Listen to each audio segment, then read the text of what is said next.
struggled to pull the door shut behind him. The hat he wore low over his eyes had done little to keep his face dry, and his thick moustache dripped rainwater down the front of his already soaked garments. He nodded to the barmaid and removed his hat as he passed. "The usual," he muttered. He turned his head from side to side as though sniffing for danger, paused as he caught sight of me, then hesitated for a moment before sliding onto the bench across the table from me. I took a moment to reach outside of the building again with my mind. He had followed my instructions and had come alone. Drops of water from the hem of his coat made dull tapping noises as they hit the grimy floor, out of time with the clock. He knocked his fingers on the table and pretended he wasn't afraid, but his thoughts pressed out of him, propelled by uncontrolled emotion. Fear, dread, a touch of excitement. Seeing a person so exposed repulsed me, and once again I longed for this assignment to be finished. So finish it, I thought. "You are Jude Winnick?" I asked him, dropping my voice to a pitch and volume that grabbed his attention, but left the barmaid unable to listen in. She interrupted us, leaving the safety of her post long enough to deposit a cup of sharp-scented spirits in front of my companion. She ignored the droplets that sprayed the table as she retreated. He drank deeply, then wiped his moustache on the sleeve of his coat.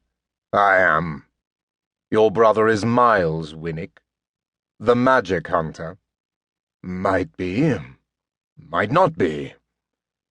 His words were confident, but his voice trembled.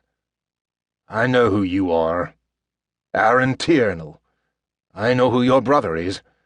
I could turn you in. Half-brother." Even as I worked to gain Severn's favor, I couldn't help but distance myself from him in my mind. "Is that why you answered my message? Why you came here tonight? Are you going to place me under arrest?" I allowed myself a small, humorless smile and leaned forward, catching his gaze with my own.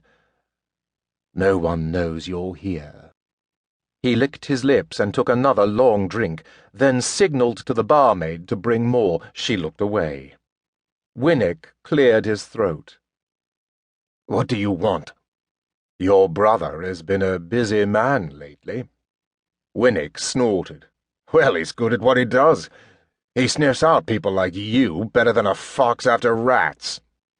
"I'm looking for a magic user born in your country.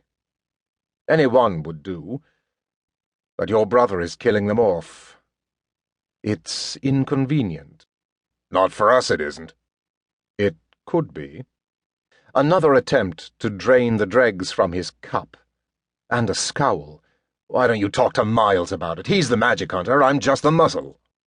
I leaned back and rested my hands on the table. "Your brother is well protected, and I don't think he'd be interested in speaking to me, but you could get close to him. Pass on a message.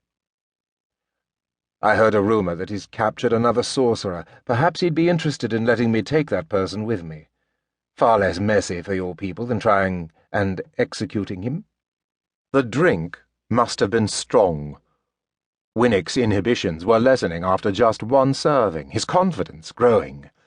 He pushed the cup too far to the side of the table, and it clattered to the floor. "And help you Tyrians? Not bloody likely. What do you want him for anyway? As I hear it, your country's just lousy with people like you. What do you want with ours?" "That's not your concern." "Nor is it mine," I added to myself.